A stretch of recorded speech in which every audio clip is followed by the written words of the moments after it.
দোয়া কুনুত পারেন না বলে যারা ভয়েতে বেতের নামাজই পড়েন না, তারা শুনেন তিনটা কাজ আপনার জন্য রয়েছে।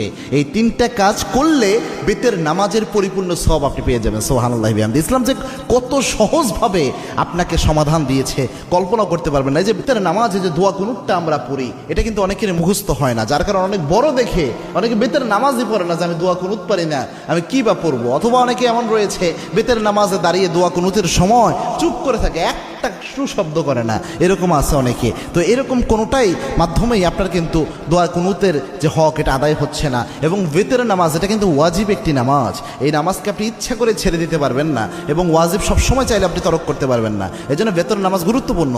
এবং কি আল্লাহর হাবিব সাল্লাল্লাহু আলাইহি ওয়াসাল্লাম বলতেন, ইন্নাল্লাহা বিতরুন ইউহিব্বুল বিতরা, আল্লাহ রাব্বুল আলামিন নিজে বেজরকে আল্লাহ রাব্বুল আলামিন নিজে ভালোবাসেন। সুবহানাল্লাহ। এবং আল্লাহর হাবিব সাল্লাল্লাহু আলাইহি ওয়াসাল্লাম সফর অবস্থায়ও প্রায় সময় চেষ্টা করতেন বেতের নামাজ যেন ছুটে না যায়। আল্লাহু আকবার। এই জন্য বেতের নামাজ মা বোন যারা রয়েছেন, বিশেষ করে আমার যুবক বাবা ভাইয়েরা যারা রয়েছেন এবং আমার বাবাজিরা যারা রয়েছেন, বেতের নামাজে আপনি দোয়া কুনুত পারছেন না, আপনি কি করবেন?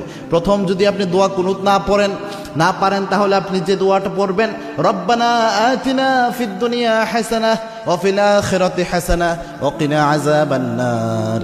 এই যে আয়াতের একটা অংশ, একটা দোয়া আল্লাহ রাব্বুল আলামিন দিয়েছেন, এই দোয়াটা আপনি প্রথম পড়ার চেষ্টা করবেন। বেতের যে সময়টা এই দোয়া পড়বেন, রব্বানা আতিনা ফিদ দুনিয়া হাসানাহ ওয়া ফিল আখিরাতি হাসানাহ ওয়া কিনা আযাবান নার। এটা পারলেন না ধরেন আপনি, তখন আপনি কি পড়বেন? আল্লাহুম্মা গফিরলি, আল্লাহুম্মা গফিরলি, আল্লাহুম্মা গফিরলি।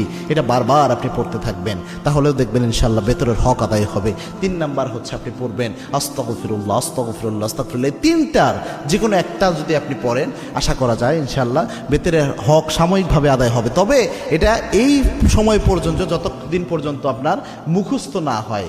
আপনি চেষ্টা করতেছেন মুখস্থ করার জন্য, পাশাপাশি এটা দিয়ে চালায়া যাবেন। এটা আপনি সারা জীবন করবেন, এটা কিন্তু হবে না। দুনিয়ার সব আপনি মুখস্থ করতে পারেন, মাথায় রাখতে পারেন, আর যেটা মৌলিক একটা বিষয় ইসলামের, এটা মাথায় রাখতে পারবেন না, এটা কিন্তু হতে পারে না। এই জন্য চেষ্টা করবেন যত দ্রুত সম্ভব কয়েকদিন রিডিং পড়েন, রাতের বেলায় ঘুমানোর আগে দোয়া কুনুতটা রিডিং পড়েন, দেখবেন ইনশাআল্লাহ আস্তে আস্তে মুখস্থ হয়ে যাবে। আল্লাহ রাব্বুল আলামিন আমাদের আমল করার তৌফিক দান করুন। আল্লাহুম্মা আমিন।